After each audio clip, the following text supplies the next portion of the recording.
You're absolutely right. I don't understand. Like, somebody come on my block and they cool peoples, Right. and I see they about to do something that might get them put in jail or killed. Or killed, yeah. I'm going to tell them. Right. And I'm going to protect them. Because I know that, but just because they don't know no better, don't mean I got to rob them. Right. You As a matter of fact, let me educate them. Right. Because they're going to appreciate that. Plus, it make it better. You want more team players. Right. The more niggas that think alike, Right. that stick together, like, it don't make sense that we don't stick together. Right. You're And right. really, that's the biggest problem. Right. Like, family, like, I know personally, like, we don't stick together. Right.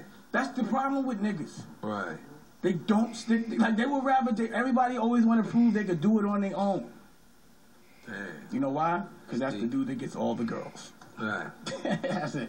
Yeah. You know what I'm saying? But that's it. Right. But the bottom line is it don't make no, that's my only logical explanation for it. Because it'd be like, damn, why niggas don't want the other niggas? Like, why do niggas only want to be the only one with the nice car? I think it's more flossing when your crew got, if everybody in here rich, that make me look crazy rich. Right. So the more better you look, the better I look. It's logical. Let's make some noise for Dame making me hype.